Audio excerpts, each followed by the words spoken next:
And questions are swirling after Joe Biden's trade of a convicted Russian terrorist for an America-loathing basketball player. We'll talk about with Texas Representative Victory News contributor Matt Krause about this and much more. But first, let's go to Mike Garofalo and Fiora Hernandez with today's top stories. Mike? Greg, President Biden announced Thursday he is spending $36 billion of taxpayer money to bail out a union pension fund. A Teamsters union pension fund was set to run out of money in 2025, so Biden is stepping in with the money coming out of it, nearly $2 trillion of COVID relief funds to extend the benefits of 350,000 union workers and retirees through 2051. For years and years, union workers have been driving trucks from factories to stores, bagging groceries, constructing the buildings and the bridges and the roads that we use every day, and so much more. Without the bailout, benefits would have been cut by as much as 60%. Republicans have criticized the bailout as a blank check for poorly managed funds. The Biden administration's latest federal land auction for offshore wind development along California's coast went largely to foreign energy companies. The Department of Interior released nearly 293,000 acres, or 78% of federal waters, to European companies for wind farm construction, leaving 22% for American energy companies. The only U.S. company to secure a lease was Invenergy, a California offshore LLC. The offshore wind projects come from the leases, and they could generate 4.6 gigawatts of wind power, enough to provide power to 1.5 million homes. The Daily Caller reported the White House is intent on growing the U.S. offshore wind generation from less than 1 gigawatt to 30 gigawatts by the close of 2030. Fiora.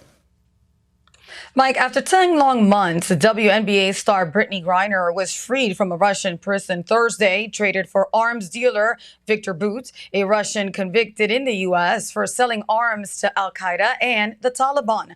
Griner was sentenced to 9 years in prison for having cannabis oil. The trade is seen as a win for Russian President Vladimir Putin, who was anxious to get Bout back. But while the news was good for Griner, American security executive Paul Whelan was not brought home. Whelan is a former Marine who is in his fourth year at a Russian penal colony after a spying conviction U.S. officials say was a sham trial. The Biden administration claims Russia would not negotiate on Whelan's release.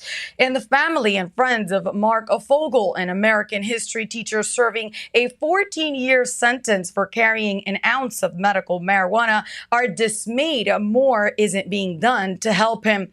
Pennsylvania Congressman Guy Reschenthaler has been working constantly to secure Fogel's release. No, I'm happy that Griner was released. Clearly, that's a win. But why was Whelan not included? Why was Fogel not included? There are answers that I need to receive before I can applaud the Biden administration on this. White House Press Secretary Karine Jean-Pierre was pressed on why the wrongly detained designation Griner got was not given to Fogel, but she directed reporters to the State Department. All right, Matt. Good morning. You're a Texan. How do you feel about this border framework by Texans for Texans?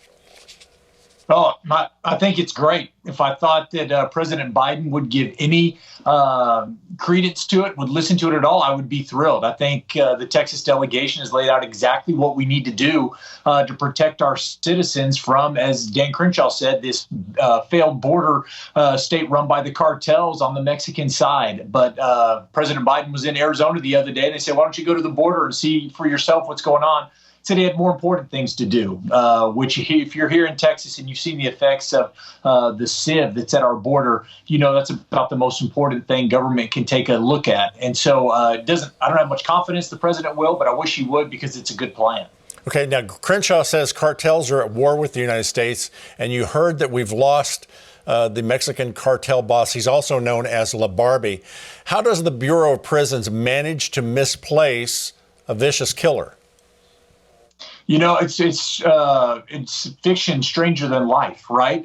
This incredibly notorious butcher, this murderer, and all of a sudden our government can't find him, has lost him in translation. It's incredible, and so it's just another point of incompetence by this administration. It's disappointing, but unfortunately, it's not surprising. Okay, I want to get your perspective. We're talking prisoners, so let's talk about the prisoner trade of Russian weapons trafficker, and he's a terrorist as well, for a basketball player from the Phoenix Mercury. What were you thinking of that?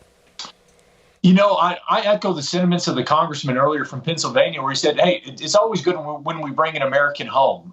No matter who it is, we don't want our citizens being detained in Russia under false allegations or trumped up charges. Having said that, we still have a Marine that's there. We have some others that have even done less than Brittany Griner did that are still there in Russia. So I want answers, just like that congressman in Pennsylvania. Why couldn't we get more? President Trump had his faults, but I don't think this would have happened under him or another Republican administration. We seem to be negotiating from weakness in a lot of these areas. Again, I want to know more. I'm glad Brittany Griner's home, but it seems like we left a lot on the table, and 2 Americans still in prison in Russia. We need to get them home.